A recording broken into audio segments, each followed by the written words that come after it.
Hi, my name is Nick Gonring, and this is my video submission for Zion Adventure Company.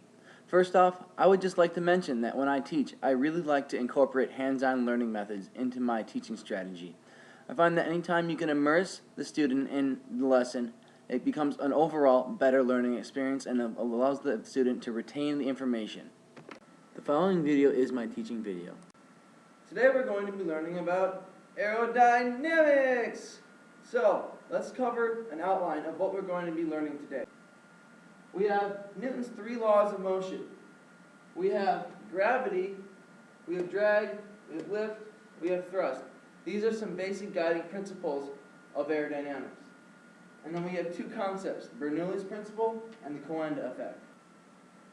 Newton's first law of motion states that an object in motion will stay in motion unless a force is acted upon it.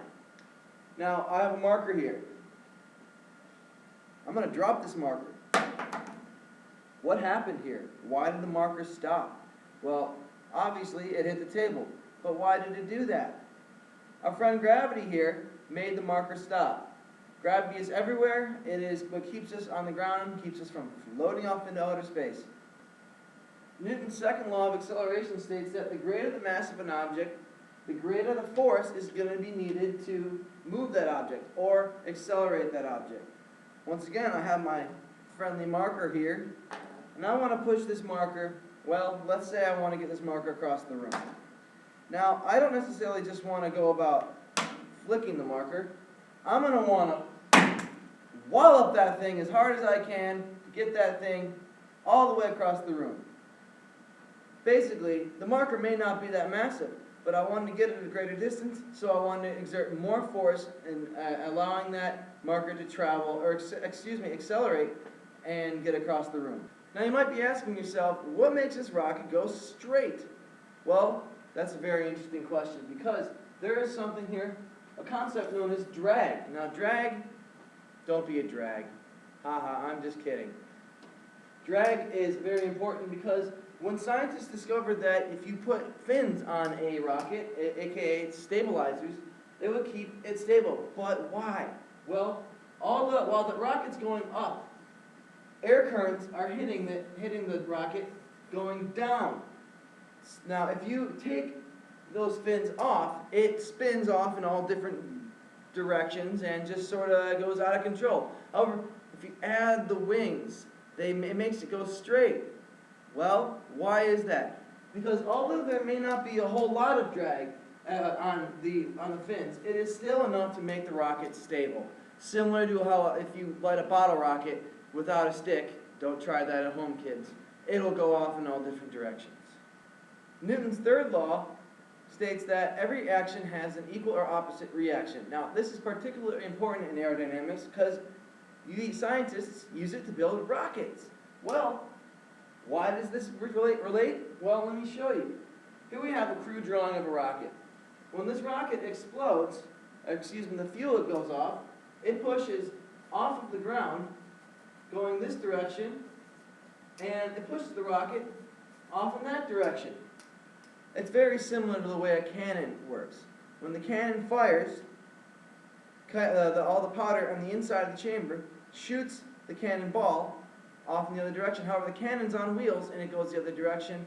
Very similar also to jumping off a boat. How if you jump off a boat and you don't jump right, you push off, you might wind up going splash in the water. Hold on to your seams there, guys, because we are at the most exciting part. We have something here called Bernoulli's principle. And Bernoulli states that as airspeed increases, pressure decreases. Well, what the heck does that mean? Let me show you. I've drawn here a cross-section of a wing, which is also known as a hydrofoil. Same thing as a regular old airplane wing. What's going on here is the airplane wing is traveling in that direction, and it's meeting air currents, and the air has 2 options. It can go above the wing, or it can go below. However, there's a difference between what the air is doing on the top of the wing and the bottom of the wing. On the bottom of the wing, the air pressure stays the same. It's relatively flat, and it just sort of coasts along underneath the wing. But on the top of the wing, as it hits this curved surface, it decreases. The pressure decreases. It becomes less dense, and therefore the pressure decreases. Now, wait a second. That doesn't make sense.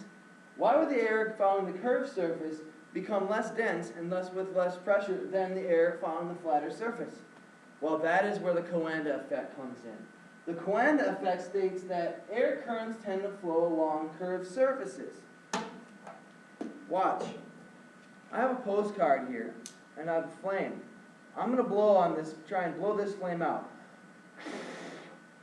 I can blow as hard as I can, and that flame will not go out. However, if I blow on this flame from behind this water bottle, it takes a simple puff of air to blow that flame out.